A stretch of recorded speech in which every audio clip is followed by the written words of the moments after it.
बिस्मिल्लाहिर्रहमानिर्रहीम। Workers welfare board Khyber Pakhtunkhwa के second podcast में आपको खुश आमदीद बोलते हैं हम लोग आपको।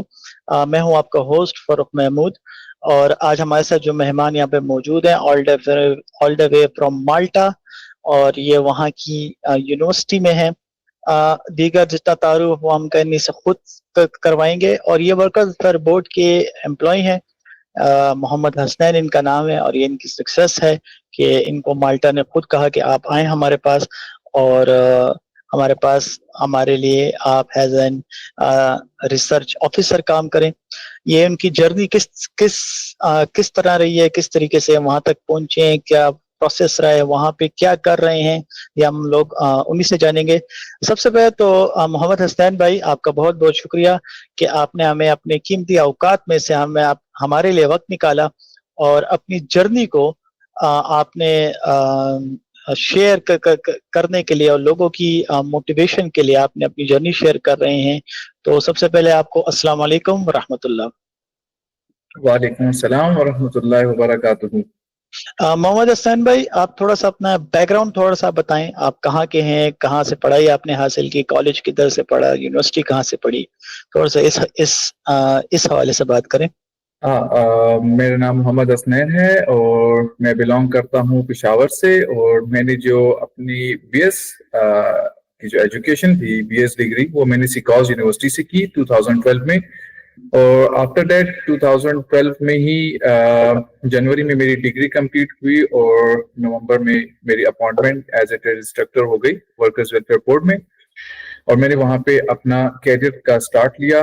फिर at the mid of 2019, I decided to start my MSc, and in 2022 March में मैंने अपना MSc कंप्लीट किया in electrical engineering, specialization in power and control. जो मेरे MS का थीसिस थे वो बेसिकली थे integration of renewable energy system in distribution network. तो उसकी बेस पे मैंने अपना एक कॉन्फ्रेंस पेपर जो था वो पब्लिश किया था। एंड रिसेंटली एक ट्रेंड चेंज हुआ है अराउंड ग्लोब कि अब पहले भी कुछ पोजीशंस जो थी, वेल नोन स्कॉलरशिप्स जो थी लोगों के सामने आती थी और वो उनके लिए अप्लाई करते थे। अब चूंकि ये सिनेरियो थोड़ा सा चेंज है, इसके पैरेलल लाइक मी, जैसे मैं यहाँ पे माल्टा में आया हूँ और as a research support officer मैं यहाँ पे काम कर रहा हूँ। और इसके बेनिफिट्स ये हैं कि यहाँ पे आपकी जो है एजुकेशन भी कंटिन्यू रहती है, और साथ में आपको प्रैक्टिकल एक्सपीरियंस भी हो रहा होता है। जबरदस्त जबरदस्त, माशाल्लाह। सबसे पहले तो आपका बहुत बहुत मुबारक हो कि आपने ये सब कुछ अचीव किया, और फिर माल्टा में आप जिस PhD कर रहे हैं उसमें आप जा रहे हैं। दूसरा क्वेश्चन जो बहुत ज्यादा पूछा जाता है और मेरे भी जहन में आ रहा था कि आप जिसमें PhD कर रहे हैं वहां पर जो स्पेसिफिक एरिया आपने अपने चूज किया है, उसको चूज करने की वजह क्या थी, और सिर्फ यही एरिया पे स्पेसिफिकली आपने क्यों चूज किया for doing your PhD on it? बहुत खूब फरूक भाई, मैंने जैसे आपको बताया कि मेरे मास्टर्स की थीसिस जो थे वो बेसिकली थे रिन्यूएबल्स की इंटीग्रेशन पे डिस्ट्रीब्यूशन नेटवर्क के साथ। अब जो मैं PhD कर रहा हूँ वो है बेसिकली एनर्जी स्टोरेज सिस्टम पे। इस जो प्रोजेक्ट या इस PhD का जो टाइटल है वो बेसिकली यही है कि हमने कंज्यूमर साइड को फैसिलिटेट करना है, ताकि मोटिवेट करना है, ताकि वो ज्यादा से ज्यादा लोग जो हैं वो अपने घरों में PV सिस्टम्स वगैरह इंस्टॉल करें, बैटरी सिस्टम इंस्टॉल करें, जिससे जो है उनको फायदा हो सके। ताकि सबसे पहला जो मेन फायदा उनको होना है वो है सेल्फ कंजम्पशन का। जो एनर्जी जनरेट हो रही है वो टोटली फ्री ऑफ कॉस्ट होगी, और उसी को भी वो यूटिलाइज कर सकते हैं, अपने इस्तेमाल में लेकर आ सकते हैं with the help of battery. During day most of the people are not at home, वो घर पर नहीं होते, वर्क पर होते हैं, बच्चे स्कूल में होते हैं, तो हमारे पास लोड जो होता है वो कम होता है अमूमन घरों में। तो जो PV हमारे पास इस वक्त पीक पे जा रहा होता है, सूरज पीक पे जा रहा होता है, और सूरज की जनरेशन, सूरज की वजह से जनरेशन हमारे पास पीवीस पे ज्यादा होती है और हम उनको बैटरीज में स्टोर कर लेते हैं एनर्जी को। तो जो हमारे पास जब शाम में जब सब घर वापस आते हैं और लोड की डिमांड ज्यादा होती रहती है, तो उसमें जो हमने स्टोर की हुई एनर्जी है उसको हम दोबारा से यूटिलाइज करते हैं। बेसिकली यही एक कॉन्सेप्ट था जो मेरे मास्टर थीसिस के साथ अलाइन कर रहा था। इस पीएचडी का जो टाइटल है जो मेरे मास्टर थीसिस के साथ अलाइन कर रहा था, इस वजह से मैंने इस पोजीशन के लिए मैंने अप्लाई किया और अल्हम्दुलिल्लाह मेरी फिर इसमें सिलेक्शन हो गई। जबरदस्त जबरदस्त। तो बेसिकली दूसरा जो इसी के अंदर मेरा तीसरा सवाल वो निकलता है, वो ये है, देखिए अब सारी दुनिया जो है वो आपकी जो है इको फ्रेंडली की तरफ जा रही है, को ऐसे सोर्सेज ढूंढ रही है बिजली बनाने के जो कि आपके लिए एनवायरनमेंट फ्रेंडली हो। तो यूरोप चूंकि यही माना जाता है कि वो इसी के ऊपर काम कर रही है। पाकिस्तान में आपने जब एमएस की, तो आपकी इस एकेडमिक जर्नी में आपके लिए चैलेंजिंग टाइम्स कौन से थे? क्योंकि पाकिस्तान में अमूमन अगर हम देखें, आपको ज्यादा पता होगा, आपने एमएस की है इसके अंदर, लेकिन इस चीज को इतना ज्यादा फरोग नहीं दिया जाता कि हम लोग और जराए इस्तेमाल करें बिजली बनाने के, और जराए जो पैदावार के और जराए बिजली बनाने के, हम लोग इनको इस्तेमाल करें। तो आपको उस किस चीज ने मोटिवेट किया कि आप अपनी एमएस भी उसमें कंप्लीट करें, अपने रिसर्च वर्क को आपने कंटिन्यू रखा, और आपकी जो एकेडमिक जर्नी है उसमें आपके लिए चैलेंजिंग टाइम्स कौन से थे इन पाकिस्तान? एकेडमिक टाइम पे एकेडमिक की मैं बात करूं तो ये जो मेरा टॉपिक था एमएस में, ये एक टोटली मेरे लिए एक बिल्कुल न्यू टॉपिक था, और पाकिस्तान में इसमें काम हो रहा है। नेट एनर्जी मीटरिंग सिस्टम जो है पर्सनल लोग जो है वो कर रहे हैं, नेपरा से अप्रूव भी है, लेकिन इसको कोई प्रॉपर डिजाइन नहीं दिया गया। इसके कोई प्रॉपर इसको इस सिस्टम को मजीद इंप्रूव करने के लिए कोई ऐसा स्ट्रक्चर नहीं बनाया गया कि जिससे मजीद लोगों को फायदा हो सके। यूरोप की जहां पे आपने बात की, तो यूरोप जो है प्लान कर चुका है कि 2050 तक जो है ये 60% जो है 70% जो है ये टोटली जो है रिन्यूएबल्स पे जो है रिलाई करेंगे, और रिन्यूएबल्स के थ्रू जो है ये एनर्जी जनरेट करेंगे और उसी को ही यूटिलाइज करेंगे। कन्वेंशनल सिस्टम चूंकि हमारे पास रिसोर्सेज कम होते जा रहे हैं, डिप्लीट होते जा रहे हैं, एक्सपेंसेस उनके बहुत ज्यादा हैं, उनकी मेंटेनेंस कॉस्ट बहुत ज्यादा है, तो इस वजह से वो जो है स्विच कर रहे हैं। जहां तक नहीं, इसमें आप ये बताएं कि पाकिस्तान में हम जब हुकूमत की सतह पर आप इसको लैग देख रहे हैं, प्राइवेट सतह पे लैग देख रहे हैं, या लोगों को शऊर ही नहीं है कि और भी जराए हो सकते हैं बिजली की पैदावार के, और यूथ जो है हमारी वो क्यों नहीं इसकी तरफ उनका ध्यान जा रहा? वजह क्या है? एक्चुअली सबसे जो बेसिक वजह है वो है टैक्सेस। मैं पिछली स्टडीज में या पिछली न्यूज में मैं कहूंगा कि मैं देख रहा था कि पाकिस्तान में अब आप जितना बड़ा आप सोलर सिस्टम लगा रहे हैं, आपको और जितनी आप एनर्जी जनरेट कर रहे हैं उसके अगेंस्ट आपने टैक्स पे करना है, जबकि यहाँ की जो गवर्नमेंट है वो आपको टोटली इंसेंटिव्स दे रही है, इंसेंटिव्स लगा दिए हैं उन्होंने कि आप लोगों को मोटिवेट करने के लिए कि आप ज्यादा से ज्यादा जो है वो पीवी सिस्टम्स की तरफ आए, ज्यादा से ज्यादा पीवी सिस्टम्स। यही एक मेजर डिफरेंस है कि हम ये थोड़ा सा इस लफ्ज को थोड़ा सा बताइएगा, क्योंकि हमारी जो ऑडियंस है ना वो ये टर्म्स को नहीं समझ पाती। एक होता है ईवी, एक होता है पीवी। आपने पीवी बोला, पीवी का क्या मतलब है? पीवी मींस फोटोवोल्टिक सिस्टम, अच्छा, जो हमारे पास रूफ टॉप होते हैं, जो हम लोग अपने घरों में इंस्टॉल करते हैं, रूफ पे इंस्टॉल करते हैं, उसको हम लोग बोलते हैं पीवी सिस्टम। और ईवी जो है वो इलेक्ट्रिकल व्हीकल से रिलेटेड है, तो it's a main difference between EV and PV. जबरदस्त जबरदस्त। तो बेसिकली आपका बोलने का मकसद ये है कि हुकूमत ने टैक्स इतने लगाए हुए, अगर किसी का ध्यान जाता भी है, स्मॉल बिजनेस जो इन्वेस्टर्स होते हैं, कि हम लोग पीवी सिस्टम्स लेके आए, तो वो फिर नहीं लाते due to high taxes. Exactly. उसके उसके बनिस्बत अगर आप जिस उधर रह रहे हैं माल्टा में या फिर और कंट्रीज में हम देखें, तो वहां पे टैक्सेस जरा लो हैं वहां पर। एग्जैक्टली यहाँ की गवर्नमेंट जो है अपने लोगों को मोटिवेट कर रही है। यहाँ पे गवर्नमेंट लेवल पे ये एक कैंपेन चल रही है कि आप ज्यादा से ज्यादा अपने घरों में पीवी इंस्टॉल करें।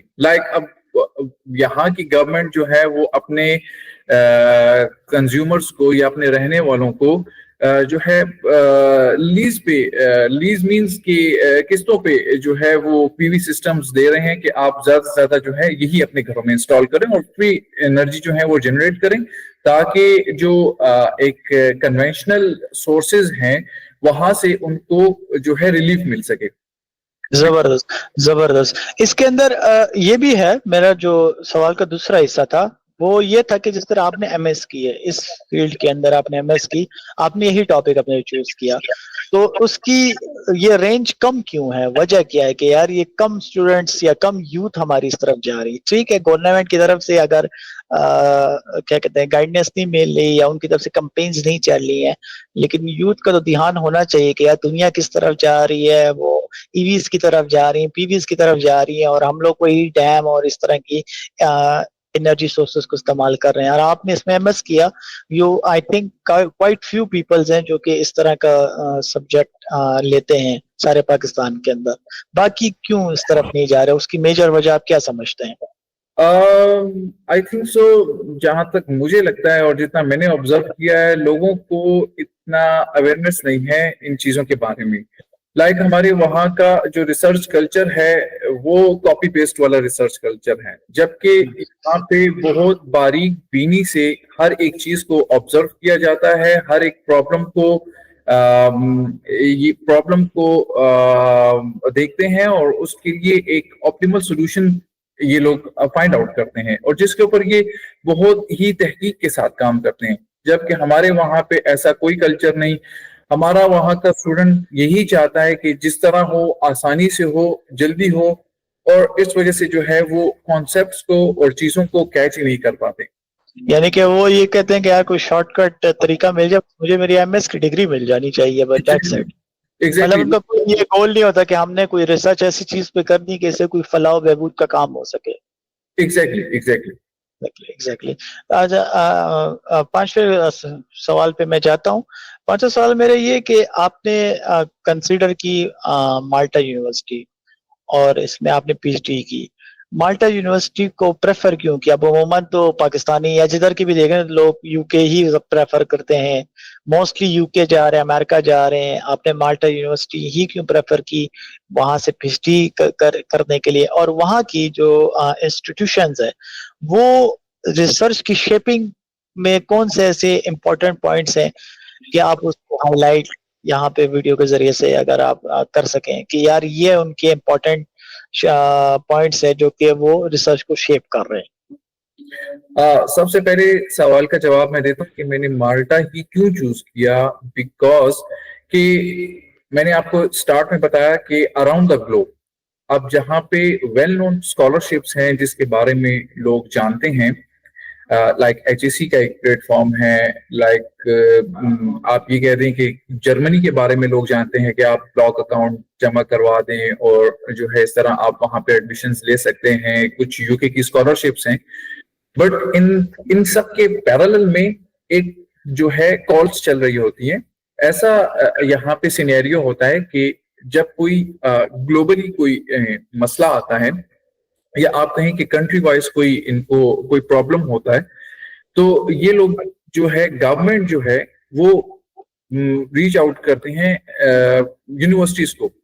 वो यूनिवर्सिटीज में आते हैं और वहां पे प्रोफेसर्स और एक्सपर्ट्स के साथ वो बैठकर अपने उन मसलों को डिस्कस करते हैं, और जिसके बाद बकायदा वो उनको फंड करते हैं कि भाई ये उसको एक प्रोजेक्ट की शक्ल दे देते हैं, और प्रोजेक्ट की शक्ल के बाद उनको एक फंड जो है वो एलोकेट कर देते हैं ताकि उस चीज का सोल्यूशन वो फाइंड आउट कर सकें और उसको इम्प्लीमेंट कर सकें। माल्टा मैंने इसलिए चूज किया क्योंकि उस वक्त मैं कॉल्स देख रहा था और ये जो पोजीशन है पीएचडी की ये बिल्कुल अलाइन कर रही थी मेरी प्रोफाइल के साथ। तो इस वजह से मैंने इसलिए यहाँ पे मेरी बेसिक मोटिवेशन यही थी कि मैं आगे जो है फर्दर स्टडीज जो है वो एक ही डायरेक्शन में करूं ताकि मैं एक सिस्टम को कंप्लीट अच्छे तरीके से समझ सकूं और उसको आगे जो है फर्दर एक हायर लेवल तक उसको ले जाया जा सके। सेकंड जो सवाल है रिसर्च का, मैंने आपको पहले बताया कि यहाँ का जो रिसर्च एट्रीब्यूट्स इन्होंने डिजाइन किए हुए हैं, ये हर एक चीज को बहुत स्लो और तरीकेकार से लेकर चलते हैं, जबकि हमारे वहां पे रिसर्च की जो एथिक्स हैं उसको फॉलो ही नहीं किया जाता। बेसिक चीज थोड़ा सा इस चीज को थोड़ा सा डिफाइन करिए, जो आपने बात की कि यार रिसर्च के जो एथिक्स होते हैं। रिसर्च एथिक्स यही है कि सबसे पहले लिटरेचर रिव्यू करना पड़ता है। लाइक जो पहले लोगों ने काम कर चुके हैं, जो पहले इस प्रॉब्लम पे काम कर चुके हैं या काम कर रहे हैं, तो वो एक फॉर्म ऑफ पेपर, एक फॉर्म ऑफ बुक, वो उस चीज को पब्लिश करते हैं। हम बहैसियत पाकिस्तानी हम लोग चीजों को पढ़ते ही नहीं है, हम लोग हमेशा शॉर्टकट के चक्कर में होते हैं, जबकि ये उस प्रोसीजर को फॉलो करते हैं। पहले देखते हैं कि भाई इसमें क्या क्या काम हो सकता है और उससे हमें क्या फायदा हो सकता है, देन फिर ये सॉल्यूशंस की तरफ आते हैं कि अब हम इसमें क्या क्या काम कर सकते हैं और क्या क्या काम इसमें मजीद हो सकता है। तो इस चीज को जो है वो फॉलो अप करते हैं, जबकि हमारे, मैं बार बार सॉरी टू से, मैं बार बार यही कहता हूं कि वहां पे इन चीजों की बिल्कुल भी जो है इन चीजों को कंसिडर ही नहीं किया जाता कि एक अच्छी रिसर्च जो है वो पब्लिश की जाए, एक अच्छी रिसर्च को कंडक्ट किया जाए, एक ताकि जो है आने वालों के लिए कोई प्लेटफॉर्म बन सके। जबरदस्त जबरदस्त जबरदस्त। अच्छा, इस सवाल का जो दूसरा हिस्सा था उसके बारे में बता दें कि सवाल का दूसरा हिस्सा था कि how important is the institution, जिस इंस्टीट्यूशन में आप पढ़ रहे हैं, इन शेपिंग योर रिसर्च, इसके बारे में थोड़ा सा बता दें। हाँ, अराउंड द ग्लोब मैं बात करूंगा अराउंड द ग्लोब की, क्योंकि मैं जिस स्कॉलरशिप के थ्रू आया हूं या मैं जिस प्रोसेस के थ्रू आया हूं, मैं आपको यही बताऊंगा कि एक एक लाइक कंपटीशन सा है, एक कंपटीशन चल रहा है। इनकी बाकायदा रैंकिंग होती है, यूनिवर्सिटीज की रैंकिंग होती है, और रैंकिंग को इन मेंटेन रखने के लिए ये अपना रिसर्च डिपार्टमेंट जो है वो बेहतर से बेहतर की तरफ लेके जाते हैं। तो दोबारा से जरा अपना सवाल रिपीट कीजिएगा। सवाल मेरा ये था कि how important is the institution in shaping your research. Institution बहुत इंपॉर्टेंट है, बिकॉज यहाँ की जो फैकल्टी होती है, जो इन्होंने फैकल्टी हायर की हुई होती है, जब भी आप स्कॉलरशिप के लिए अप्लाई करते हैं तो जिसके साथ आपने अपना फर्दर काम करना होता है, पीएचडी करनी होती है, लाइक जैसे मैं पीएचडी कर रहा हूँ, तो उसमें आपने प्रोफेसर की प्रोफाइल देखनी होती है, like how the competent is the professor, इसकी पब्लिकेशन कितनी है, इसका रिसर्च में इसका एक्सपीरियंस कितना है, और लाइक जो डोमेन मैंने सेलेक्ट की है उस डोमेन में ये फर्दर क्या काम कर रहा। तो इस वजह से इंस्टीट्यूट भी जो है वो काफी जो है इम्पोर्टेंस भी रखता है, बिकॉज अपनी फैकल्टी की वजह से। जबरदस्त जबरदस्त जबरदस्त। अच्छा, अब मैं थोड़ा सा आता हूँ पाकिस्तान वापस, मैं आपको थोड़ा सा मेंटली पाकिस्तान वापस लाना चाहता हूँ। माशाल्लाह से वर्कर्स अफेयर बोर्ड में आपके 12-13 साल गुजरे हैं, और आपने वर्कर्स अफेयर बोर्ड में बतौर ट्रेड इंस्ट्रक्टर आपने काम किया है। हंड्रेड्स ऑफ स्टूडेंट्स आपके हाथों से पास आउट हुए हैं, और टीएससी लेवल पे, मैट्रिकुलेशन लेवल पे आपने काम किया है, पढ़ाया है।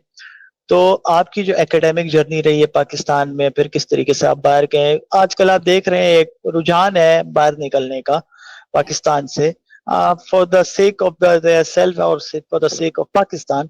हम तो यही कहेंगे कि पाकिस्तान को अल्लाह मजीद अच्छा करे, बेहतर करे, कि पाकिस्तान के लिए बेहतरी हो।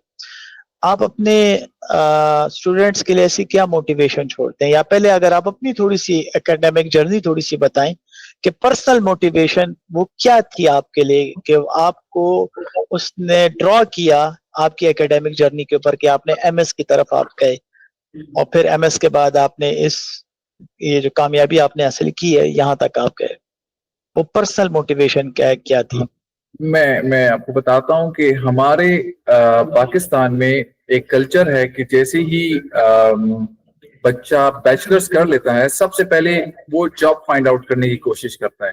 सिमिलरली हमने भी इसी कल्चर को फॉलो किया, और हम लोग जो थे बैचलर्स किया, फिर उसके बाद हम लोग जॉब सीकिंग में लग गए। फिर जब हम लोगों को जॉब मिल गई तो हम लोग एक कंफर्ट जोन में आ गए, बिकॉज जब हम लोगों को फीडिंग स्टार्ट हो जाती है, जब हमें फीडिंग मिलती है तो हम लोग अपने कंफर्ट जोन में आ जाते हैं। लाइक हम कहते हैं कि ये हमारे लिए एक एनफ मनी है टू स्टार्ट, और उस वक्त कोई कैरियर गोल इतना खास डिफाइन नहीं होता। और इसमें जो सबसे एक मेन चीज मैं आपको बताऊं वो है, जहाँ पे हम लोग लैग करते हैं, वहां पे जो लैग करने वाला पॉइंट है वो ये है कि हमें किसी की तरफ से एक प्रॉपर गाइडेंस नहीं मिलती। अपना फ्यूचर शेप करने के लिए आपको गाइडेंस की बहुत जरूरत है। लाइक अगर आपके पेरेंट्स जो है वो इतने पढ़े लिखे नहीं हैं, लेकिन अगर आपके अंकल्स में, आपकी फैमिली में अगर कोई आपको गाइड करने वाला कोई एक सही पर्सन मिल जाए आपके दोस्तों में, तो आप जो है प्रॉपर गाइड हो जाते हैं और फिर आप अपने कैरियर गोल की तरफ लग जाते हैं। सेम जब 2019 में मैंने एमएस का इरादा किया तो उसके पीछे मोटिवेशन यही थी कि जब मैं अपने बैच फेलोज को, अपनी क्लास फेलोज को एक लेवल पे देख रहा था तो मैं कह रहा था कि यार व्हाई मी, मैं उनसे इतने पीछे क्यों हूँ, because they were serving at high stages. मेरे लिए गोल ये नहीं था कि वो सर्व करें हाई स्टेजेस पे, बट मेरे लिए गोल ये था कि वो अपनी एजुकेशन को फर्दर इम्प्रूव कर रहे हैं। तो जब मैं अपने कंफर्ट जोन से थोड़ा सा बाहर आया, मैंने एमएस में एडमिशन लिया, तो मेरा थोड़ा सा जहन खुला, थोड़ा सा मेरा जहन बना, दोबारा से एक एनवायरनमेंट में मैं गया जहाँ पे मेरे नॉलेज में थोड़ा सा मजीद इजाफा हुआ। और जब वहाँ की मैंने फैकल्टी को देखा तो एक और मेरे जहन में इमेज बनना स्टार्ट हुआ कि नहीं, दुनिया जो है वो कुछ और करने जा रही है और दुनिया किसी और तरफ बढ़ रही है। तो उसी दिन से फिर मैंने डिसाइड किया कि भाई अब मैंने कुछ नया करना है।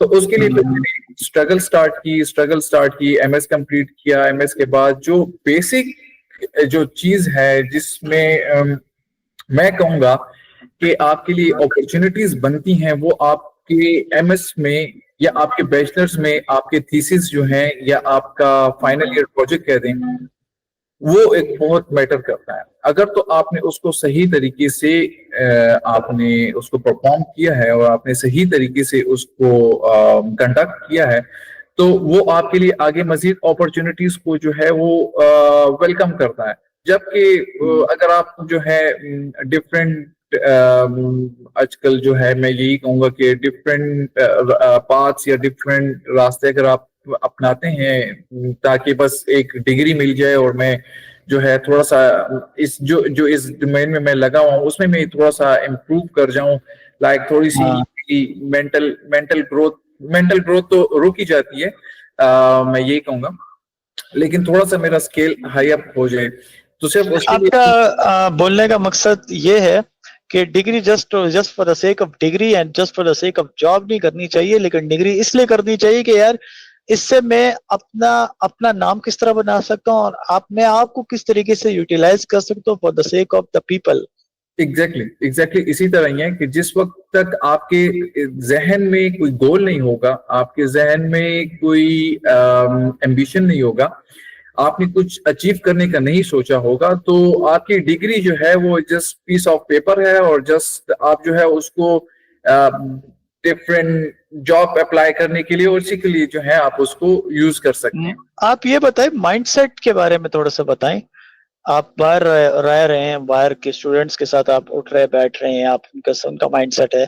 पाकिस्तान में आपने बहुत अच्छा वक्त गुजारा है, 12-13 साल आपका वर्क एक्सपीरियंस है, आपने यहाँ से बीएस किया, एमएस किया। आपने यहाँ के लोगों का माइंडसेट क्या है, वहाँ के लोगों का माइंडसेट क्या है, हम लोग ओपन माइंडसेट के लोग हैं या वो लोग हैं या हम क्लोज माइंडसेट हैं, क्या बस जिस तरह एक घोड़ा होता है, घोड़े के साइडों पे आंखों के पास पर्दे लगे होते हैं, वो अपनी डायरेक्शन में चलता रहता है, हम उस टाइप के लोग हैं क्या?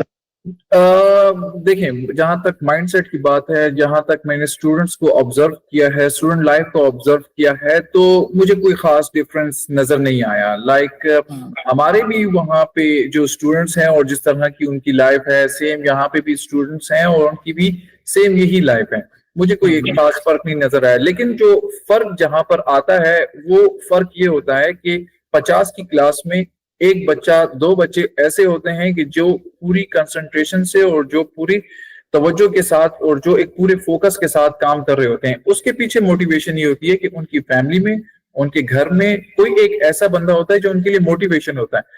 आजकल की जो यूथ है उसके लिए मोटिवेशन मेरे ख्याल में कोई फिल्म स्टार्स होंगे या पैसा है कि जो टिकटॉक की बजाय टेक टॉक जो है एग्जैक्टली बहुत कम लोग ऐसे होंगे। बहुत कम। हमारे यूथ जो है उनको आजकल जो प्लेटफॉर्म्स मिले हुए हैं वो उसी पे इतनी बिजी है कि उसको आगे अपना फ्यूचर जो है सिक्योर करने या अपने करने के लिए यही मेरा सवाल है कि यही प्लेटफॉर्म्स तो उधर भी है, यूरोप में भी है, यही प्लेटफॉर्म पाकिस्तान में भी है। तो ये किस तरीके से चेंज हो जाता है? ये टर्नओवर किस तरह आता है? ये टर्नओवर जो आता है यहाँ पे बकायदा इनके लिए जो है एक अच्छे कॉलेज लेवल पे या फिर यूनिवर्सिटी लेवल पे मेंटरशिप आप कह रहे हैं? हाँ जी, मेंटरशिप होते हैं यहाँ पे, बकायदा उनके सेशंस होते हैं, बकायदा यहाँ पे अगर बच्चा थोड़ा सा भी डिस्ट्रैक्ट हो रहा है तो उसके पेरेंट्स को कॉल कर लेते हैं कि भाई आप इसके साथ क्या कर रहे हैं, ऐसा कि बच्चे का जो है वो फोकस जो है वो स्टडीज से हट रहा है। वो बच्चों को इतना ऑब्जर्व कर रहे होते हैं और हर बच्चे को वो पर्सनली चेक कर रहे होते हैं। जबकि अभी आपकी इस बात को मैं थोड़ा सा काट रहा हूँ। Working Fox grammar school Swat में हम लोगों ने एक टीचर्स ट्रेनिंग प्रोग्राम रखा था, जो कि मैं कहता हूँ कि हमारे खैबर पख्तूनख्वा के लिए और सरकारी स्कूलों के लिए एक बहुत अच्छा इनिशिएटिव है। जैसे आपने कहा वहां पे मेंटरशिप देते हैं, वहां पे बच्चा अगर कुछ गलत कर रहा है तो वहां पे टीचर नजर रखता है हर बच्चे के ऊपर। ये ना हो कि टीचर आया, पढ़ाया नहीं पढ़ाया, घर चला गया, चाय पिया और घर चला गया, ये नहीं होना चाहिए। और जिस तरह आपने कहा कि टीचर खुद कहे कि यार ये वाली टेड टॉक है, ये आप लोग घर जाके देखोगे, मैं कल आप लोगों से पूछूंगा इसके बारे में, ऐसा कुछ सिस्टम मैं कहता हूँ इधर भी होना चाहिए। इसके लिए तो बहुत हुकूमती सतह पे या फिर जो सेल्फ, चूंकि हुकूमती सतह से तो हम एक्सपेक्ट नहीं कर सकते हैं, लेकिन हम लोगों ने अपने आप से स्टार्ट करना है। जब हम अपने आप से स्टार्ट करेंगे तो तब माहौल चेंज होना स्टार्ट होगा। एक बंदा स्टार्ट लेगा तो उसको देखते हुए और लोग भी स्टार्ट लेंगे, क्योंकि इसी कल्चर से इसी वजह से हमने आपको इसीलिए बुलाया था कि यू आर लाइक, आप अमानगढ़ में आपने 12 साल, नौशहरा में आपने 12 साल सर्विस की, आपने पढ़ाए हंड्रेड्स ऑफ स्टूडेंट्स से। Now you have become the role model for those students. तो हम चाहते हैं कि यार जैसे आपने बात की टिकटॉक स्टार्स, ये वो नहीं, we have to create some new heroes, some new mentors for the people, कि आप उनको जोड़ो, इनको फॉलो करो। कि जिस तरह मोहम्मद हसनैन भाई पाकिस्तान में थे, इन्होंने एमएस किया, फिर बाहर गए, पीएचडी कर रहे हैं, इस तरीके से हम बात कर रहे हैं। तो इसी चीज को मैं थोड़ा सा आगे लेकर चलता हूँ, अगले सवाल पे आता हूँ। वो ये कि स्टूडेंट के लिए, अब चूंकि आपका टीचिंग एक्सपीरियंस है, हमारे इस बोर्ड में आपने 12 साल सर्व किया हुआ है, स्टूडेंट्स के लिए आप क्या समझते हैं कि how important is it for students to find passion in their studies? सबसे पहले तो स्टूडेंट्स के लिए जो उसके टीचर्स जो होते हैं वो रोल मॉडल होते हैं। सबसे पहले हमें जो है अपने जो हमारे मोहतरम उस्ताज़ा कराम हैं उनको, हम लोगों को इतना पैशनेट करना है। पैशनेट मींस इन सेंस के उनको न्यू टेक्नोलॉजी के साथ आरास्ता कराना है। इसके लिए एक जो यहाँ पे एक तरतीब चलती है, यहाँ पे एक तरतीब ये चलती है कि यहाँ पे स्कूल के बच्चों को विजिट्स कराए जाते हैं यूनिवर्सिटीज के, डिफरेंट यूनिवर्सिटीज में फिर डिफरेंट डिपार्टमेंट्स के उनके विजिट होते हैं, जहाँ पे उनको प्रैक्टिकली चीजें दिखाई जाती हैं, जिससे बच्चे का एक माइंडसेट बनता है और फिर वो उस माइंडसेट को लेके आगे चलता है और उसकी कोशिश फिर यही होती है कि भाई मैं कुछ अच्छे से अच्छा करूं। हमारे वहां पे सिस्टम ये है कि वहां पे हमने बच्चों को किसी भी किस्म का फ्रीडम इन सेंस कि उनको हमने सोचने का मौका ही नहीं दिया हुआ। हमने उनकी मोटिवेशन के लिए या हमने उनकी गाइडेंस के लिए या हमने उनकी ग्रूमिंग के लिए कोई सेशन ही नहीं रखा हुआ।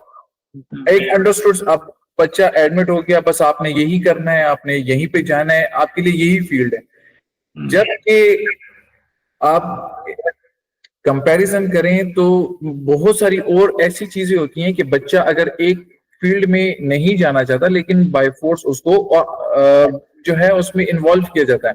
सेकेंडली जो मैं उसकी हाँ जी जी जी। टीचर्स की मैं बात कर रहा था, उसके लिए जो था मेरे जहन में, मेरे माइंड में यही चलता है, क्योंकि मैं इस कल्चर से रहकर आया हूँ और मैं अब जो चीज बहुत फील करता हूँ, मैं वो ये फील करता हूँ कि हमारी जो इंस्टीट्यूट्स हैं वो एक अच्छे लेवल के इंस्टीट्यूट्स हैं और उनकी लिंकेजेस होनी चाहिए, इन इंडस्ट्रियल पार्टनर्स होने चाहिए, जहां पे हमारे टीचर्स को भी ग्रो करने का मौका मिले, क्योंकि डेफिनेटली इंडस्ट्री में प्रॉब्लम्स आते रहते हैं और उनके लिंकेजेस की वजह से जब हमारे उनके साथ लिंक अच्छे होंगे, लिंक डेवलप होंगे, तो हम लोग जो है उन प्रॉब्लम्स को टेक्निकली सॉल्व करेंगे। जब हम उनको टेक्निकली सॉल्व करना स्टार्ट करेंगे तो उससे ये होगा कि उससे एक तो हमारी हमारी अपनी इंप्रूवमेंट होगी, सेकंड जब हम उसमें बच्चों को इन्वॉल्व करेंगे, बच्चों को दिखाएंगे या उनको विजिट्स कराएंगे या उनकी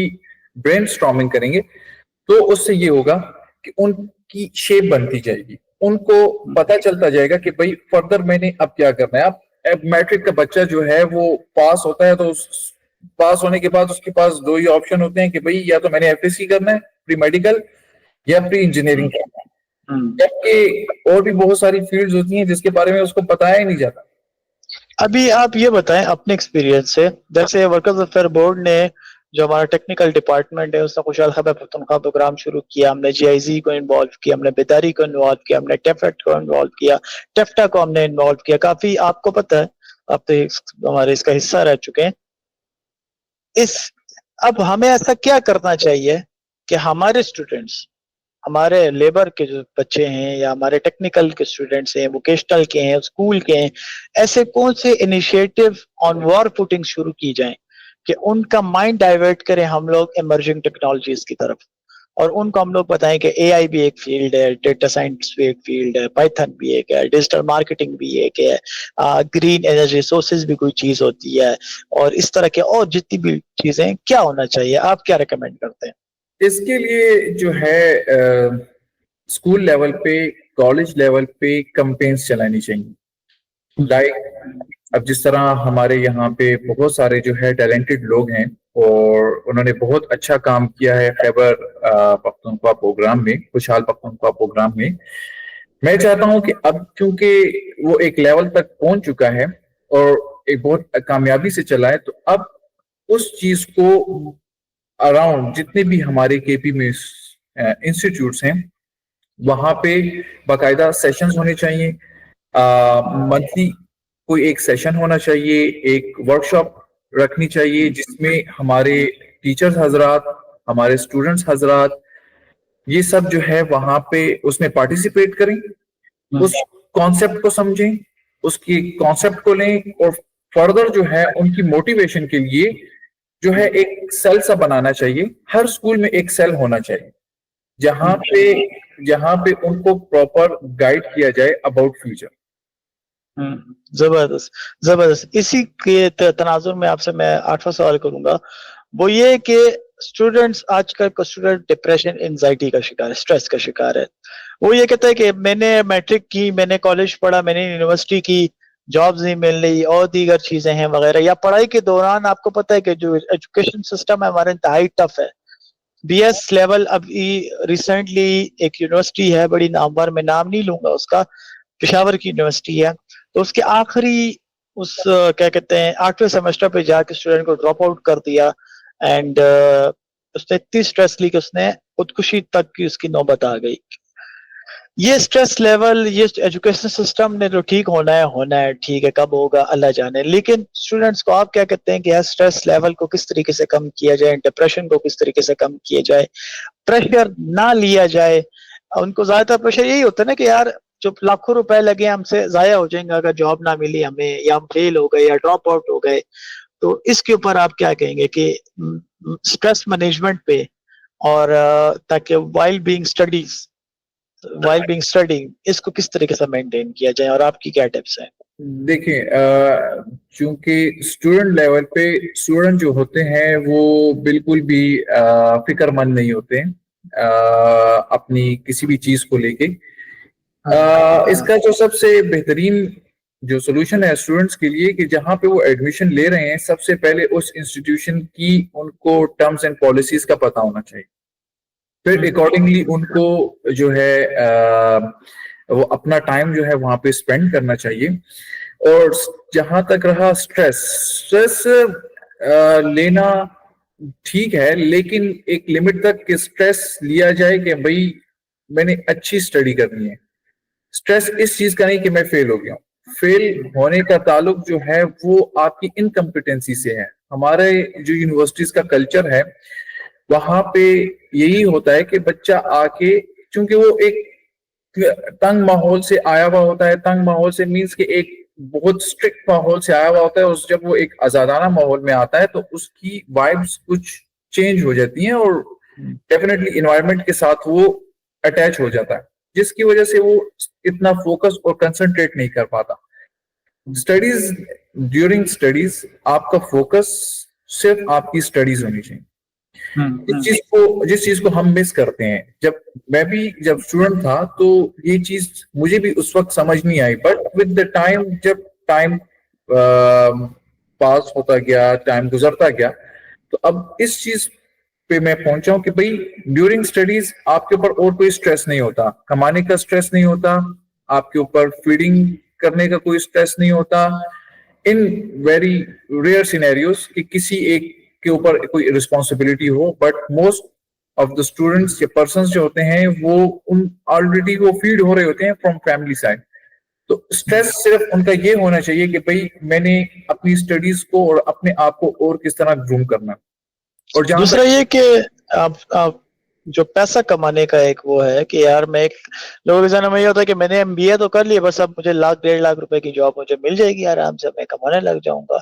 नहीं मिलती है, वो अपसेट हो जाता है। तो जो पैसे कमाने की एक तलब होती है, इसके ऊपर आप कहेंगे वो जॉब को या डिग्री को पैसे कमाने का एक जरिया समझते हैं, दैट्स इट। तो इसके ऊपर आपका क्या कहेंगे? हमारे चूंकि कल्चर में ये चीज शामिल है कि हमें बचपन से ये सिखाया जाता है कि जब तुम अच्छा पढ़ लोगे, अच्छी डिग्री ले लोगे, तो तुम एक अच्छी जॉब करोगे और उससे एक अच्छा पैसा कमाओगे। Exactly. तो कॉन्सेप्ट हमारे बचपन से हमारे जहन में बिठा दिया जाता है कि मैं डिग्री करूंगा, मैं पैसे कमाऊंगा, मुझे अच्छी जॉब मिलेगी, मैं अच्छा पैसा कमाऊंगा। जबकि रियलिटी इसके बिल्कुल बरक्स होती है। हर अच्छी डिग्री करने वाले को अच्छी जॉब नहीं मिलती। और सेकेंडली जो है, जहां तक रहा पैसे कमाने की बात, हम लोग अगर टिकटॉक की बजाय अगर हम लोग अपनी स्किल्स इंप्रूव करने पे लगे, और अगर हम लोग जो है फ्रीलांसिंग की तरफ हम लोग अपने आप को मोटिवेट करें। फ्रीलांसिंग सिर्फ एक ये चीज नहीं है कि आपने कोई कंटेंट बना लिया। फ्रीलांसिंग एक बहुत बड़ी फील्ड है और एक बहुत वास्ट फील्ड है, जिसमें आप कोई भी जो है अपने एक स्किल को लेके पॉलिश करके और आप उसको काम कर सकते हैं, और उस पे काम करके आप जो है पैसा अर्न कर सकते हैं। जॉब जो है वो इम्पोर्टेंट नहीं है जितना आपके स्किल्स इंपॉर्टेंट हैं। जॉब तो आपकी किसी वक्त भी कहीं पे भी आपकी एंड हो सकती है, लेकिन आपका स्किल जो है वो हमेशा आपके साथ रहता है, और जिसपे आप जो है उसको बहुत अच्छे से अगर यूटिलाइज कर लें तो आपको जॉब की भी एटलीस्ट जरूरत नहीं पड़ती। आप जिस मुल्क में रहते हैं या यूरोप में देखा जाए तो वहां पे स्किल एजुकेशन जो है, मिसाल के तौर पर यहाँ पे अगर एक बंदा है, वो अगर उसने मैकेनिकल का कोर्स किया है या फिर उसने इंडस्ट्रियल वायरिंग का कोर्स किया है जो हम लोग टेक्निकल साइड पे पढ़ाते हैं वगैरह, या सिविल सर्वेइंग का कोर्स किया है, या उसने कोई इमर्जिंग टेक्नोलॉजी का कोर्स किया है और उसे आता है, वो माहिर है अपनी फील्ड में, तो वो अगर यूरोप कंट्रीज में जाता है तो what are the chances for him? हाँ, चांसेस उनके ब्राइट होते हैं। चांसेस लाइक जो स्किल्ड वर्कर्स हैं या स्किल्ड पर्सन्स हैं, तो उनकी ऐसे ममालिक में, not in Europe, around the globe कहीं पे भी वो चले जाएं, तो उनकी लाइक अर्निंग के चांसेस या आप कहें कि जॉब रेशियो उनके लिए ज्यादा होता है। क्योंकि बेसिकली यहाँ पे वही लोग काम कर सकते हैं जिनको काम आता है, और जिनको काम नहीं आता तो बेसिकली ये प्रेफर ही ये इन्वेस्ट नहीं करते हैं बंदे पे कि मैं इसको काम सिखाऊंगा। ये अपना टाइम बचाते हैं, और ये उन्हीं पर्सन्स को हायर करते हैं कि जिनके पास ऑलरेडी कोई ना कोई स्किल होता है, और फिर वो यहाँ पे जब आ जाते हैं तो उनकी स्किल्स मजीद पॉलिश हो जाते हैं। क्योंकि हम लोग जो है एक ओल्ड कल्चर को, एक ओल्ड टेक्निक्स को फॉलो करते हुए आ रहे हैं, जबकि ये जो है मूव कर चुके हैं न्यू टेक्निक्स पे और न्यू इक्विपमेंट पे। जिसमें जो हमारा स्किल पर्सन है वो यहाँ पे आके मजीद वो ग्रूम कर जाता है। तो आप प्रेफर क्या करते हैं, स्किल डिग्री, या डिग्री आप कर रहे हैं साथ साथ स्किल भी सीख ली, या पहले स्किल बंदा सीखे फिर डिग्री हासिल करे, या सिर्फ स्किल ही काफी है? Degree with skills degree with skills ज्यादा अच्छा रहता है। बहुत तो बेहतर। जो बड़े सेक्टर्स है कॉर्पोरेट, वो तो आई थिंक बगैर डिग्री के बंदे को जॉब भी नहीं देता, आई थिंक सो। एग्जैक्टली इसलिए डिग्री का होना बहुत जरूरी है। जबर जो अक्सर लोग हम टिकटॉकर्स होते हैं या ऐसे इन्फ्लुएंसर जो कि गलत इंप्रेशन डालते हैं कि डिग्री विग्री कुछ नहीं होती है, तो इस पे आपका क्या मौकिफ है? नहीं नहीं, डिग्री बहुत जरूरी है। आपने किसी अच्छी कॉर्पोरेट के साथ काम करना है या आपने किसी बेहतरीन कंपनी के साथ काम करना है तो आपकी डिग्री भी जो है वो बहुत मायने रखती है, क्योंकि उन्होंने एक स्टेटस यहाँ पे पाकिस्तान की तरह, आई सॉरी टू से कहना नहीं चाहिए, इन्होंने एक स्टैंडर्ड मेंटेन किया हुआ होता है। हर एक चीज के पॉइंट्स रखे हुए होते हैं, स्किल्स के अलग, जब भी आपका असेसमेंट कर रहे होते हैं, आपकी सीवी से ये आपका असेसमेंट करते हैं, जिसमें इन्होंने डिफरेंट चीजें रखी हुई होती हैं। इंटरव्यू के लिए इन्होंने अलग पॉइंट्स रखे हुए होते हैं, एजुकेशन के अलग पॉइंट्स रखे हुए होते हैं, स्किल्स के अलग पॉइंट्स रखे हुए होते हैं, एक्स्ट्रा स्किल्स के इन्होंने अलग से पॉइंट रखे हुए होते हैं, जिसके बाद वो जो है कंप्लीट असेसमेंट करके ही आपको जो है वो जॉब ऑफर करते हैं। इसमें एक और जो सवाल है, ये जो आप पीएचडी कर रहे हैं, ये तो आप इंस्पायर्ड हुए, आपने परस्यू की अपनी पीएचडी डिग्री, लेकिन आप क्या बिलीव करते हैं इसके ऊपर कि आप अपनी कंट्री को किस तरीके से आप अपनी पीएचडी डिग्री से कंट्रीब्यूट कर पाएंगे? इन फ्यूचर, क्योंकि अब जो है ट्रेंड चेंज होता जा रहा है। अभी जैसे मैं रिसेंटली देख रहा था कि अभी एक टीम आई है, जर्मन टीम है, उन्होंने पाकिस्तान विजिट किया है और वो इसी तरह इंटीग्रेशन के ऊपर काम करना चाह रहे हैं। तो यहाँ से मुझे एक थोड़ी सी मोटिवेशन मिलती है कि इन फ्यूचर अगर अपने मुल्क के लिए सर्व करना पड़ा, तो चूंकि एनर्जी स्टोरेज सिस्टम जो है एक बहुत वास्ट फील्ड है जिसमें मैं पीएचडी कर रहा हूँ, तो ये यहाँ पे बहुत टेक्निकली जो है काम को सिखाया जा रहा है। लाइक ऑलरेडी मैं यहाँ के डिस्ट्रीब्यूशन नेटवर्क पे काम कर रहा हूँ, इधर माल्टा के डिस्ट्रीब्यूशन नेटवर्क पे हम लोग यही चीजें इम्प्लीमेंट करने जा रहे हैं। तो डेफिनेटली इससे एक बहुत बड़ा एक्सपीरियंस जो है वो गेन होगा और फॉर द फ्यूचर अपने मुल्क के लिए भी जो है फिर हम सर्व वगैरह कर सकते हैं इसमें। जबरदस्त। अब थोड़ा सा आपकी लाइफ पे आता हूँ, थोड़ा सा आप ये बताएं हमें कि टिपिकल डे लाइफ जो होती है एज अ पीएचडी स्टूडेंट कैसी होती है, वहाँ की लाइफ किस तरह है, वहाँ की आपकी रोजमर्रा की क्या आपकी एक्टिविटीज होती हैं? अमूमन हमारे जहन में ये आता है जो पीएचडी होल्डर्स होते हैं, आप जो पीएचडी कर रहे होते हैं, तो बस सुबह से रात तक बस लैपटॉप खोल के बैठे होते हैं, बाल बिखरे होते हैं, किताबें साइड पड़ी होती हैं। थोड़ा सा मैं ऑन अ लाइटर नोट भी आपसे बात करना चाहूंगा कि किताबें साइड पे पड़ी होंगी, लैपटॉप खुला होगा, बाल बिखरे होंगे, इस तरीके से वो होगा। तो व्हाट डज बेसिकली जो मेरा क्वेश्चन है वो ये कि what does a typical day look like for a PhD student? Typical day तो आपका ये होता है कि जिस दिन आपका कोई काम ना हो, यहाँ पे हर डे जो है वो आपके लिए एक चैलेंजिंग डे होता है। बिकॉज जो आपने एक आज आपने जो काम किया है और कल जब आप आके दोबारा से काम स्टार्ट करते हैं तो आपके आगे एक नया चैलेंज आता है।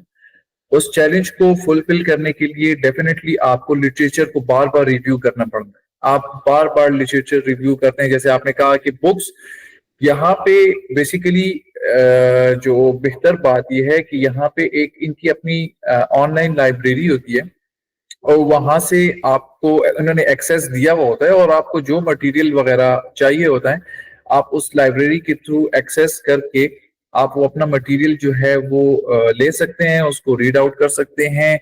ई बुक्स की शक्ल में यहाँ पे वो सब चीजें अवेलेबल होती हैं लिटरेचर रिव्यूइंग के लिए। फिर आपके जो यहाँ पे मेंटर होता है, जो आपका सुपरवाइजर होता है, वो आपको डेफिनेटली बहुत हेल्प करता है इन तमाम चीजों में, इन तमाम केसेस में। जबरदस्त।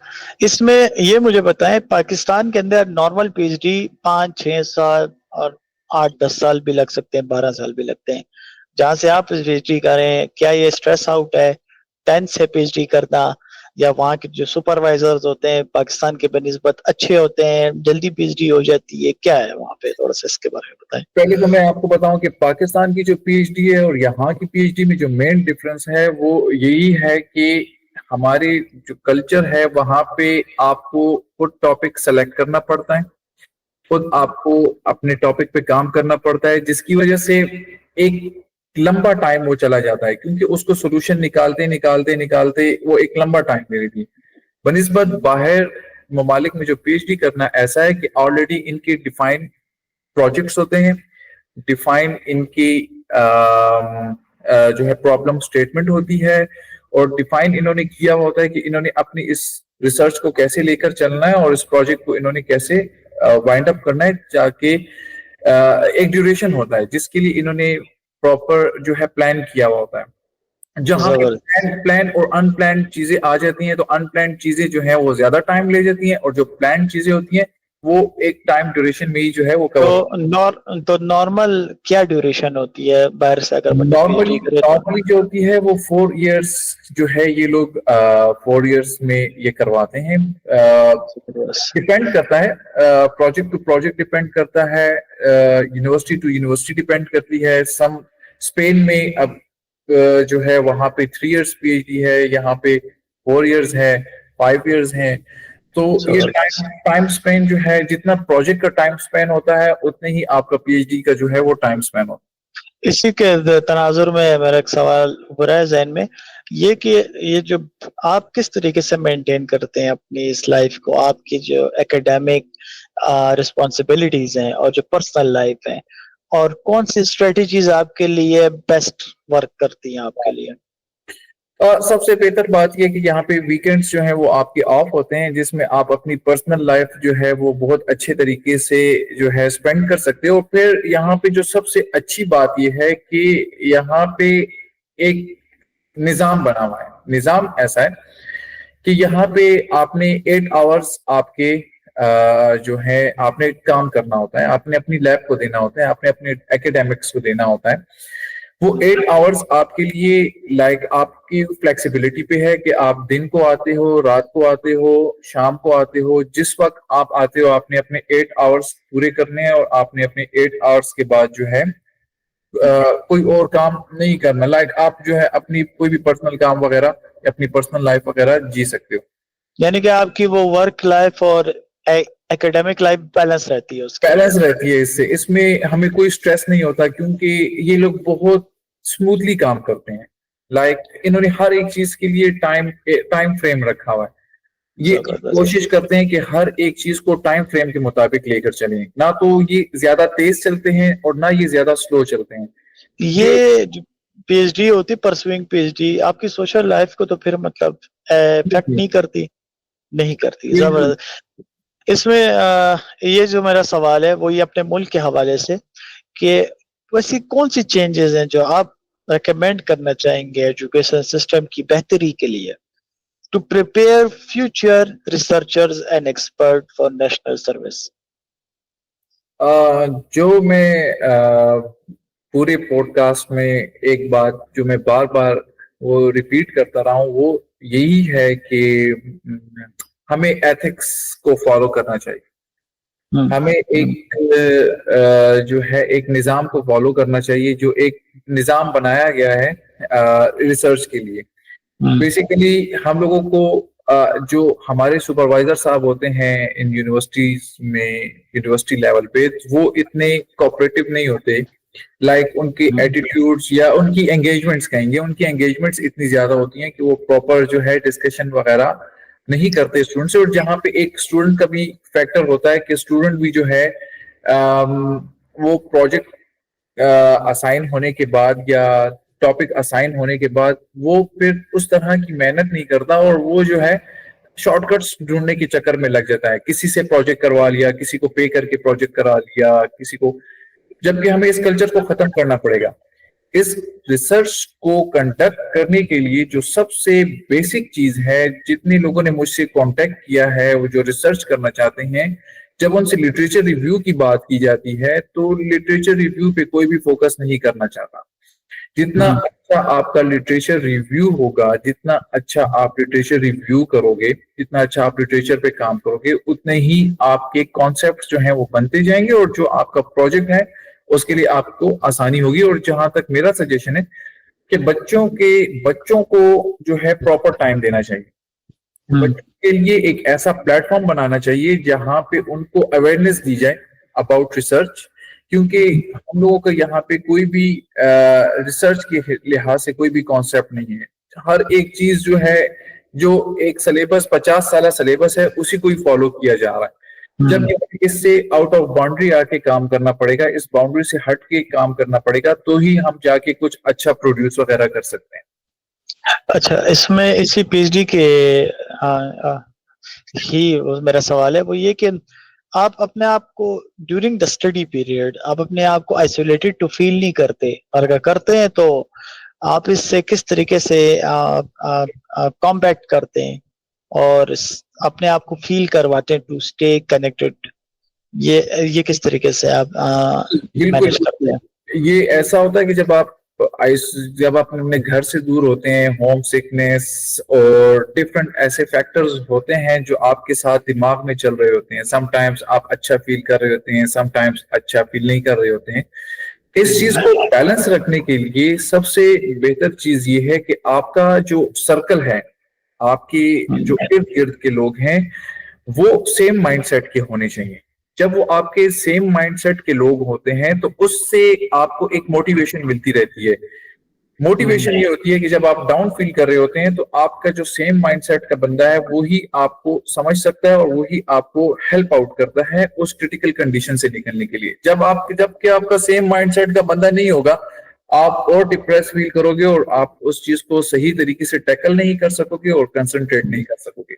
अब थोड़ा सा टेक्निकल सवाल मैं आपसे करूंगा। देखिए, आपको पता है और थोड़ा बहुत मुझे भी अंदाजा है, data is the new oil, और ये हम पिछले 10 सालों से सुन रहे हैं, लेकिन अब तो 4 सालों में डेटा की जितनी मांग बढ़ रही है और डेटा जितना काम हो रहा है, मेरे ख्याल से पाकिस्तान में डेटा को इतना खास कोई नहीं समझता। डेटा सीखना की इम्पोर्टेंस जो है, यानी कि इसका अगर मैं इस सवाल को इस तरह से कंप्राइज करूं कि how is increasing important of data influencing in your field, आपकी फील्ड में डेटा कितना इम्पोर्टेंस है, किस तरीके से इन्फ्लुएंस करता है डेटा, और एक स्टूडेंट जो होता है वो उसको डेटा लिटरेसी और इसकी एप्लीकेशन के बारे में किस तरीके से गाइड किया जाए, और थोड़ा सा इसके बारे में बताएं।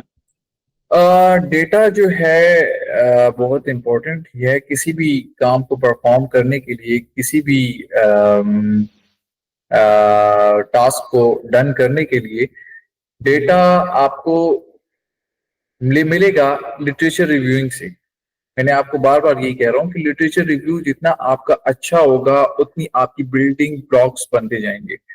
आपकी जब ब्लॉक्स बनेंगे आपके पास एक कंप्लीट डेटा आ जाएगा और जिसके बाद उसको व्यू करते हुए आप जो है अपने टारगेट को अचीव कर सकते हो। अब आपने कहा कि कितना इंपॉर्टेंट है डेटा। अब आप रियल टाइम सिनेरियोस, अगर आप किसी रियल टाइम सिनेरियो पे काम कर रहे हो तो उसके लिए डेटा बहुत इंपॉर्टेंट है। और चूंकि अब डेटा साइंस की फील्ड भी जो है वो काफी जो है मुतारिफ हो चुकी है पाकिस्तान में, और बहुत सारे लोग जो है इसके ऊपर काम कर रहे हैं। नॉट ओनली इन सेंस कि आप पीएचडी के लिए काम करो, बट इन सेंस कि आप जो है इसको स्किल्स के तौर पे भी यूज कर सकते हो और उसको फ्रीलांसिंग में भी जो है आप इससे बहुत फायदा उठा सकते हो। जबरदस्त जबरदस्त। दूसरा, इसी सवाल का जो दूसरा हिस्सा था वो ये था कि एक स्टूडेंट को हम लोग डेटा लिटरेसी किस तरीके से सिखाएंगे और डेटा की इंपॉर्टेंस के बारे में किस तरह बताएंगे? मैं बार बार ये कहता हूँ कि कैंपेन से जितना ज्यादा हम कैंपेन करेंगे, जितना ज्यादा हम लोग अपनी कैंपेन्स चलाएंगे, वो उतना ही ज्यादा उनके माइंड जो है उस चीज को पिक करेंगे। अब आप एक फिल्म का ट्रेलर चलाते हैं, बार बार चलाते हैं, तो हर एक की ख्वाहिश होती है कि मैं भी जाके देखूं, मैं भी जाके देखूं, मैं भी जाके देखूं। एग्जैक्टली इसी तरह ही है। लेकिन इसी तरह जब हम अपनी कैंपेन चलाएंगे, जब हम उसकी फायदे बताएंगे, उसके ये इसकी मिसाल इसी तरह ही है। पाकिस्तान के एक मशहूर नामवर एआई एक्सपर्ट है, उनका नाम है इरफान मलिक। मैंने उनके साथ पिछले साल एक छोटी सी पॉडकास्ट की थी, इंटरव्यू। वो आए थे पेशावर, तो उन्होंने एआई की फ्री स्टडीज दे रहे हैं, लाइव क्लासेस उनकी चलती हैं। उस की स्टडी की लाखों लोगों ने एआई को जाना है, समझा है। आपकी वाली बात कि जितना ज्यादा हम लोग कंपेन्स चलाएंगे through video, through social media, to person, उतना ज्यादा हमारे लोगों का शऊर और लोगों में बेदारी आएगी कि यार ये है क्या चीज, वरना वो उसी में पड़े रहेंगे टिकटॉक्स में और सोशल मीडिया में और गेमों में के अंदर। Real time exactly. एप्लीकेशंस बताना चाहिए। रियल टाइम एप्लीकेशंस जितनी आप उनको रियल टाइम एप्लीकेशंस बताएंगे किसी भी चीज की, तो उनके माइंड में वो स्केच बनता जाएगा और उस चीज को एक्सेप्ट करेंगे, एब्जॉर्ब करेंगे। And most importantly not just a fake sake of making money, तो मनी तो वैसे भी मेक हो जाती है, वो मनी आपको पैसा मिलता है, ठीक है, लेकिन just for the sake of money, ये थोड़ा सा मैंने कहता हूँ गलत है। रिसर्च इसलिए नहीं होनी चाहिए। एग्जैक्टली। अच्छा, मेरा इसमें एक और सवाल, जो आपकी टेक्नोलॉजी है, आप इसको किस तरीके से फोरसी करते हैं कि disrupting your field in the next few years? हाँ, एक्चुअली अभी सिर्फ ये एनर्जी स्टोरेज सिस्टम बैटरीज की हद तक नहीं रहा, अब ये काफी वास्ट हो गया है, जिसमें हाइड्रोजन सेल्स आ गए हैं, जिसमें फ्लाईव्हील्स आ गए हैं, जिसमें थर्मल कैपेसिटी आ गई है, जिसमें लाइक अब इसमें जो एडवांसमेंट आ रही है वो अब रिसाइकलिंग की तरफ जा रहे हैं। अब वो जो है इसको रिसाइकलिंग की तरफ लेकर जा रहे हैं, ताकि फ्यूचर में हम लोगों को किसी भी किस्म का, ताकि इसको मजीद जो है चीपर बनाया जा सके, मजीद इसमें जो है आसानियां पैदा की जा सकें, ताकि लोग इसको इजीली अडॉप्ट कर सकें। और मैं इसके फ्यूचर इस तरह देखता हूं कि क्योंकि कन्वेंशनल रिसोर्सेज जो है डिप्लीट होते जा रहे हैं, और एक टाइम कन्वेंशनल रिसोर्सेज हमारे पास टोटली फॉसिल फ्यूल्स और ये सब चीजें जो है डिप्लीट हो जाएंगी, और डेफिनेटली हम लोगों ने अगेन जो है वो इन्हीं जो है रिसोर्सेज को यूटिलाइज करना है, इन्हीं को अपने बरोकार लेकर आना है। तो जिन लोगों ने फर्स्ट गेन किया होगा इस चीज को, तो उनके लिए प्लस पॉइंट होगा कि उनको ज्यादा मेहनत करने की जरूरत नहीं पड़ेगी। मैं इस चीज को एग्री नहीं करता इस चीज के साथ, क्योंकि every day is challenging day, क्योंकि सिर्फ एक बंदा एक फील्ड पे काम नहीं कर रहा, अराउंड द ग्लोब हजारों सैकड़ों लोग जो हैं वो इसी फील्ड पे काम कर रहे होते हैं, यानी कि एक फील्ड पे हजारों और सैकड़ों लोग काम कर रहे होते हैं। डे बाय डे आपकी रिसर्च में चेंजेस आती हैं, डे बाय डे आपकी जो है लिटरेचर में इम्प्रूवमेंट आती है, डे बाय डे आपका नॉलेज बढ़ता जाता है, और डे बाय डे एक नया चैलेंज सामने आता जाता है। सो आई थिंक सो कि इसमें किसी भी स्टेज से आप स्टार्ट करें तो आपके लिए जो है वो बहुत बेहतर होगा।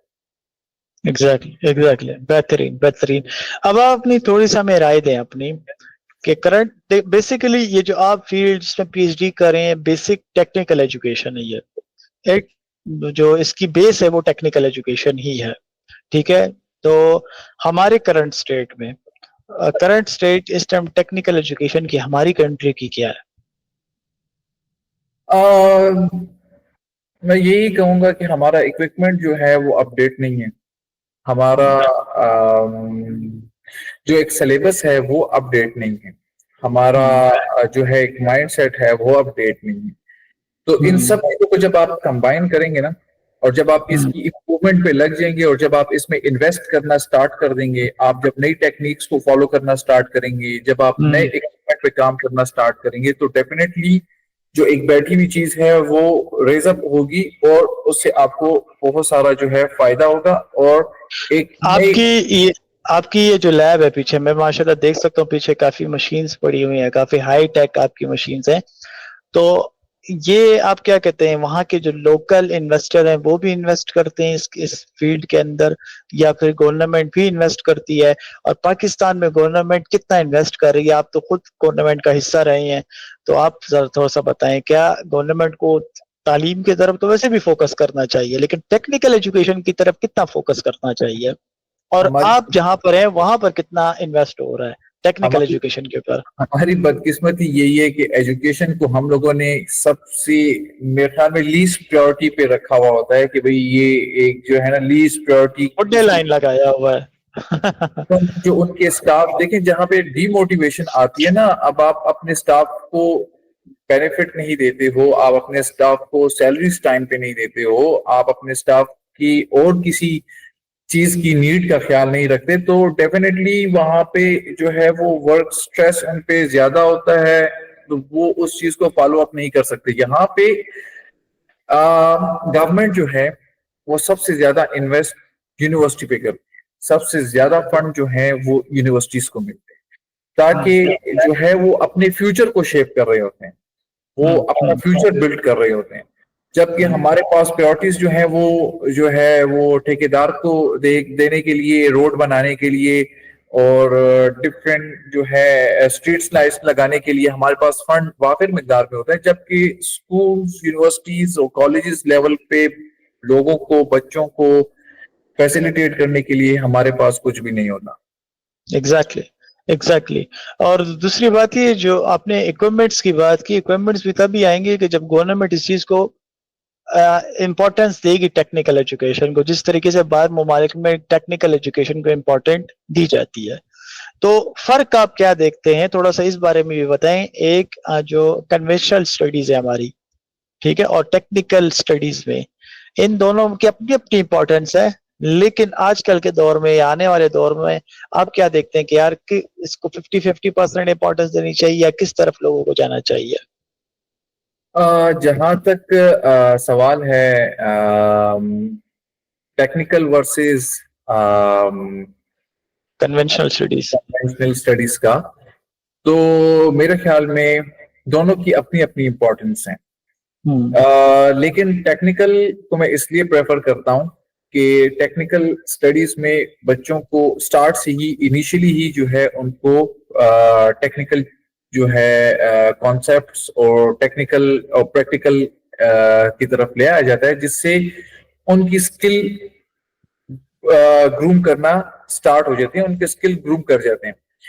जबकि कन्वेंशनल स्टडीज में जो है बच्चा एफएसी तक सिर्फ वो पेंडुलम को ही जानता है और पेंडुलम को ही वो देखता रहता है, और उसमें पेंडुलम के अलावा और कोई एक्सपेरिमेंटल काम करने का उसके पास होता नहीं है।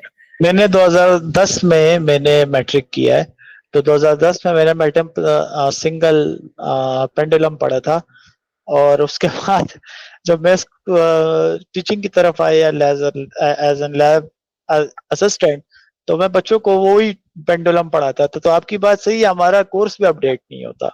अपडेट नहीं, तो वहां पे भी कोर्स सेम रहता है या कितने अरसे बाद न्यू कोर्स आता है? नहीं, ये टाइम टू टाइम इनके जो है वो सिलेबस जो है वो चेंज होते हैं, इनके अपडेट होते रहते हैं। गुड। तो बस अच्छा, बस आखिरी एक दो सवाल आते हैं, उसके बाद एंड करते हैं हम लोग। आपके भी काफी जरूरी काम होंगे, आपको हम तकलीफ नहीं देंगे। फ्यूचर स्किल्स जो हैं हमारी, आप क्या थिंक करते हैं कि कौन सी फ्यूचर स्किल एसेंशियल्स हैं, लाजमी है स्टूडेंट्स को टेक्निकल फील्ड में सीखने के लिए? इसमें सबसे पहले एआई आता है, artificial intelligence, data science, cyber security, और जो है ये ऐसी फील्ड्स हैं कि ये सब के साथ इंटरकनेक्टेड हैं। एआई को आप देखें तो वो हर जगह पे, चाहे मेडिकल साइंसेज है कि चाहे इंजीनियरिंग साइंसेज हैं, सब जगहों पे जो है वो एआई जो है वो मर्ज हो चुका है। आगे जितना भी टाइम जो है वो सिर्फ एआई का होगा। जैसे हाँ, डेटा साइंस, जहाँ पे हम एआई की बात करते हैं तो डेटा साइंस उसका एक बेसिक पार्ट है, उसके बगैर जो है एआई जो है मैं कहता हूँ अधूरी है। और इसी तरह साइबर सिक्योरिटी, जहाँ पे हम एआई की तरफ मूव करते हैं या हम इस तरह इन चीजों की तरफ मूव करते हैं, तो वहां पे हम लोगों को सिक्योरिटी, साइबर सिक्योरिटी और इन चीजों की भी बहुत ज्यादा जरूरत पड़ती है। अभी बेसिकली जैसे आपको मालूम होगा कि खुशहाल खैबर पख्तूनख्वा प्रोग्राम में हमने आर्टिफिशियल इंटेलिजेंस का कोर्स पढ़ाया। हमारे जो ट्रेनर थे, जो इंस्ट्रक्टर थे, Mohammad Suleman Khan, the AI expert, उन्होंने पढ़ाया था। तो 3 महीने का उन्होंने एक शॉर्ट कोर्स मुतारफ करवाया था। उसमें मैट्रिक के स्टूडेंट्स भी थे और उसमें कॉलेज के स्टूडेंट्स भी थे, उसमें यूनिवर्सिटी के भी थे। आप क्या रेकमेंड करते हैं कि हमें बिल्कुल स्कूल लेवल से ही इनको आहिस्ता आहिस्ता एक कोर्स बंदा बनाए, सिलेबस बनाए, स्कूल लेवल से ही बंदा इसको इन कर दे सब्जेक्ट्स को? आपके इस बारे में क्या मौका है? देखिए, क्योंकि डिफरेंट माइंडसेट और माइंड्स की बात है, जो लोअर एज के जो बच्चे होते हैं, लाइक अंडर 15 जो होते हैं, वो उस कॉन्सेप्ट, जो एक कॉन्सेप्ट है एआई का, वो शायद उसको उस तरह से पिक ना कर सके। लेकिन जो अबव 18 है उसके लिए ये एक बहुत बेहतरीन फील्ड है। इसको कैटेगराइज कर दिया जाए, जैसे आपने कहा कि सबको आरास्ता किया जाए, तो इसको कैटेगराइज कर दिया जाए। लाइक बिगिनर्स के लिए बिगिनर, मैं कहूँगा इंटरमीडिएट और फिर एडवांस। तो बिगिनर का जो बिगिनर में यही एक जर्नल इंट्रोडक्शन, उसकी एप्लीकेशंस, फिर जो मिड पे जो आता है उस पे जो है उसकी प्रैक्टिकली एप्लीकेशंस को ज्यादा फोकस करना चाहिए, और फिर जो एडवांस लेवल है उसमें तो प्रॉपर प्रोजेक्ट्स वगैरह पे काम करना जो है बताया जाए, इस लेवल का सिखाया जाए कि वो अपना काम खुद स्टार्ट कर सके। आपने 3 फील्ड्स का जिक्र किया, एआई का, साइबर सिक्योरिटी और डेटा साइंस। ये तो चले सॉफ्ट स्किल्स आती है। जो हार्ड स्किल्स है हमारे पास, जैसे इंडस्ट्रियल वायरिंग हो गई, सर्वेइंग हो गई, या मैकेनिकल की फील्ड कोर्सेज हो गए, जो सॉफ्ट नहीं है, हार्ड स्किल्स हैं। इसके बारे में थोड़ा सा बताएं, इसमें आप क्या समझते हैं, क्या पोटेंशियल है इन फ्यूचर? हाँ जी, बहुत पोटेंशियल है। और मैं बार बार आपको यही कह रहा हूँ कि जब तक हमारा ये जो हार्ड स्किल वाला जो एक तबका है, जब तक ये मॉडर्न टूल्स के साथ जो है वो मार्केट में नहीं आता, तो वो इतना पोटेंशियल नहीं रहता। क्योंकि अब वो हथौड़ी वाला जमाना, हैमर वाला जमाना, और डिफरेंट जो हम लोग एक वही ड्रिल मशीन है, वही हमारे पास गन्स है, तो वही अब हमारे पास, वो वो सारा खत्म हो गया। जो है वो चेंज हो चुका है। वो सारा सिस्टम जो है वो बहुत सिस्टमेटिक हो चुका है। तो सिस्टमैटिक भी हो गया और नए नए टूल्स भी आ गए जो कि अभी तक पाकिस्तान में इंट्रोड्यूस भी नहीं हुए। इंट्रोड्यूस इवन के हमारे जो स्कूल लेवल या कॉलेज लेवल पे जो है किसी को लाइक नहीं पता होगा कि और बाहर ममालिक में कौन से जो है टूल्स जो हैं वो यूज किए जा रहे हैं। ओवरऑल पाकिस्तान की मैं बात कर रहा हूँ कि पूरे पाकिस्तान के लेवल पे, इंस्टीट्यूशंस लेवल पे किसी को नहीं पता होगा कि अब दुनिया किस तरफ जा चुकी है। Exactly. Second last question of mine, कि ऐसी क्या स्ट्रेटजीज हम लोग इम्प्लीमेंट करें to increase student engagement and motivation in technical programmes?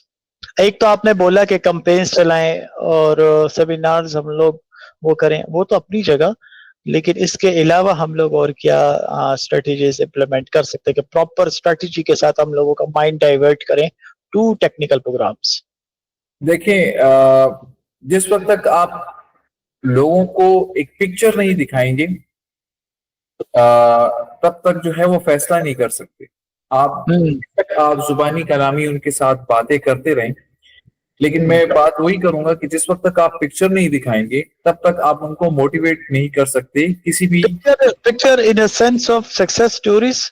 Exactly, success stories, exactly इसी तरह सक्सेस स्टोरी। जैसे अभी हम कर रहे हैं कि यार आपकी सक्सेस स्टोरीज को लोगों के सामने पोर्ट्रे करें, इस तरह और भी हैं हमारे डिपार्टमेंट में जिनकी सक्सेस स्टोरीज हैं, जिनको आप भी बतौर जानते हैं कि जिन्होंने गोल्ड मेडल्स लिए हुए हैं पाकिस्तान के अंदर भी।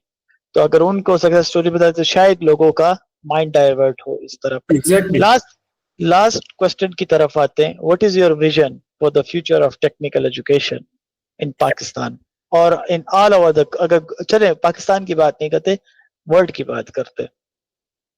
टेक्निकल एजुकेशन जो है, मैं कहता हूं कि फ्यूचर क्या कि आप पास्ट में भी आप देखें तो उसका जो है विजन हाई रहा है, और इन फ्यूचर भी जो है टेक्निकल एजुकेशन जो है वो मेरे ख्याल में टेक्निकल एजुकेशन हासिल करने वाले जो है वो बहुत फायदे में रह जाते हैं। लाइक इन सेंस के अभी जो मैं देख रहा हूं और जो मैंने 12 साल से ऑब्जर्व किया है कि हमसे या हमारे हाथ के बच्चे जब वो हमसे पढ़कर जाते थे और माशाल्लाह वो हमसे डबल और ट्रिपल जो है सैलरीज ले रहे थे, तो वहां पे हमें फील होता था कि भाई हमने एक कन्वेंशनल स्टडी को फॉलो किया जहां पे हमने अपनी एजेस लगाई, और जहां पे बच्चे छोटी उम्र में टेक्निकल स्किल्स लेके वो उन्होंने अपनी फैमिलीज को फीडिंग स्टार्ट कर दी। तो मैं इसमें यही कहूंगा कि भाई फ्यूचर जो है मैं उसका हाई देखता हूँ कि टेक्निकल एजुकेशन को प्रमोट किया जाए। टेक्निकल एजुकेशन को प्रमोशन के साथ जो है बच्चों को स्किल्स और फिर उसमें जॉब हंटिंग ये जो है ये भी उनको सिखाए जाएं कि भाई अब आपने स्किल ये तो बड़ा इंटरेस्टिंग पॉइंट आपने रेस किया, जॉब हंटिंग वाला। पढ़ा तो लोग देते हैं लेकिन नहीं सिखाते कि जॉब किस तरह लेनी है, जॉब हंट किस तरह करनी है। मुझसे तकरीबन हर दूसरे दिन पाकिस्तान से एक बंदा कांटेक्ट करता है कि मुझे रिसर्च करनी है, मैंने बाहर आना है और मैं कैसे बाहर आऊंगा। हाँ हाँ। उनको बता बता के समझा समझा के कि भाई वो सब कहते हैं कि हमसे पैसे ले लो और हमें बाहर बुला लो, हमसे पैसे ले लो और हमें बाहर बुला लो, जबकि ऐसा पॉसिबल नहीं होता। ये क्यों ऐसा है, ऐसा माइंडसेट क्यों बना हुआ है? क्योंकि उनको हंटिंग का तरीका ही नहीं आता। मैं पर्सनली जो है मैं फ्री ऑफ कॉस्ट एक तरीके से मैं पाकिस्तान से मूव करके आया हूँ। मैं कोई इतने एक्सपेंस नहीं लगे और जो है मैं यहाँ पे एजुकेशन हासिल कर रहा हूँ, फ्री ऑफ कॉस्ट हासिल कर रहा हूँ। इसके लिए थोड़ी सी आपको सब्र की जरूरत है और थोड़ा सा आपको कंसंट्रेट रहने की जरूरत है। यहाँ पे हम बहुत जो है लैक करते हैं, हम हर चीज जल्दी चाहते हैं लेकिन हर चीज टाइम मांगती है, तो टाइम के साथ जो है सब चीजें पॉसिबल हो जाती एग्जैक्टली तो ये जो पाकिस्तान से जो एक फौज बाहर जा रही है हमारी, ठीक है, हर कोई, मतलब अभी मैं रिसेंट स्टैट्स देख रहा, 40,000 बंदा जो है वो हर महीने पासपोर्ट बनवा रहा है, जो कि रिकॉर्ड में आप 40,000 से ज्यादा भी हो सकता है। आप क्या कहते हैं कि गुड है बाहर जाना? ब्रेन ड्रेन, पाकिस्तान ब्रेन, खैर मैं तो जीशान उस्मानी की बात को कोट करूंगा, ब्रेन होगा तो ट्रेन होगा, मुल्क से बाहर जाना चाहिए। लेकिन आप क्या कहते हैं, मुल्क से बाहर जाना चाहिए? अगर जाना चाहिए तो क्या करके जाना चाहिए, क्या माइंडसेट लेके बाहर जाना चाहिए, क्या स्किल्स लेके बाहर जाना चाहिए? है। एक्सप्लोर करना चाहिए। माइंडसेट यही होना चाहिए कि मैंने सीखना है। माइंडसेट ये नहीं होना चाहिए कि मैंने पैसा कमाना। जब आप इस माइंडसेट के साथ जाओगे कि मैंने सीखना है, तो आपको सीखने का यहाँ पे बहुत कुछ मिलेगा। और जब आप सीख जाते हो तो आप वापस जो है, मैं नहीं सोचता कि आप दोबारा कभी कहोगे कि मैं ऐसे कल्चर में जाऊं जहां पे आप, क्योंकि आपका एक माइंडसेट बन चुका होता है, आप वापस उस कल्चर में आना पसंद ही नहीं करते। जब आप ट्रेन हो जाते हो तो यहाँ पे आपकी इतनी अपॉर्चुनिटीज आपको मिल जाती हैं कि आप फर्दर से ग्रो कर सकते हो, आप वापस डिक्लाइन नहीं आ सकते। नहीं तो इसमें कोई स्किल सीख के जाना चाहिए, क्योंकि मैं बहुत सारे लड़कों को ऐसे देखा है कि वो खाली दिमाग लेके जाते हैं कि बस हम बाहर जाएंगे, एयरपोर्ट से उतरेंगे, डॉलर का नोट पड़ा होगा, हमसे लात मारेंगे, कल से इंशाल्लाह मैं उठाऊंगा। कल तो ये माइंडसेट लेके लोग जा रहे हैं। जो इस माइंडसेट के साथ आते हैं वो यहाँ पे सिर्फ लेबर का काम करते हैं, और लेबर का काम यहाँ पे इतना टफ होता है कि आप इमेजिन भी नहीं कर सकते। तो ये अब आपने वो वाइट, हकीकत बात किया है। हाँ, वाइट कॉलर जॉब के लिए और एक अच्छी लाइफस्टाइल के लिए आपको जो है वो स्किल्स आपके यहाँ पास होने बहुत जरूरी है। चाहे जो भी स्किल है, डजेंट मैटर, अगर आपको कोई भी अच्छी स्किल है, you can earn a good amount of skills, money. हाँ, स्किल के साथ अपना इंडस्ट्री का पता होना चाहिए कि मेरे पास जो स्किल है उसकी इंडस्ट्री किधर है और उस इंडस्ट्री में मैं कहाँ जा सकता हूँ। ये भी एक बहुत जरूरी जबरदस्त आइडेंटिटी जबरदस्त लोग जो है काम कर सकते हैं। जबरदस्त जबरदस्त। थैंक यू हसन भाई, आपका बहुत बहुत शुक्रिया, आपने अपना वक्त हमें दिया और अपने तासुरात का इजहार किया। और आपको एक दफा फिर बहुत बहुत मुबारक कि आपकी पीएचडी माशाल्लाह जा रही है, बहुत अच्छे से आप जा रही है। अल्लाह मजीद आपको कामयाबी अता फरमाए। और वर्कर्स अफेयर बोर्ड को जो आपने टाइम दिया और वर्कर्स अफेयर बोर्ड की जो आपने सर्विसेज दी, उसका भी बहुत बहुत शुक्रिया। आप चूंकि रोल मॉडल हैं, आप एक टीचर रह चुके हैं, 12 साल आपने पढ़ाया है, दैट्स नॉट लिटिल अमाउंट, एक पूरी डेकेड है। आपके पीछे हंड्रेड्स ऑफ स्टूडेंट्स है जो आपको फॉलो करते हैं। तो इंशाल्लाह ये पॉडकास्ट सिर्फ उनको नहीं बल्कि पूरे खैबर पख्तूनख्वा, पूरे पाकिस्तान में जाएगी। इंशाल्लाह इंशाल्लाह अल्लाह ने चाहा तो आपकी वजह से बहुत सारे लोगों का भला होगा। आज की पॉडकास्ट हम लोग यहीं पे ख़त्म करते हैं, और इस अपनेपन के साथ कि आप लोग अपना ख्याल रखिएगा। और नेक्स्ट पॉडकास्ट के लिए, तब तक के लिए, अस्सलाम वालेकुम व रहमतुल्लाह।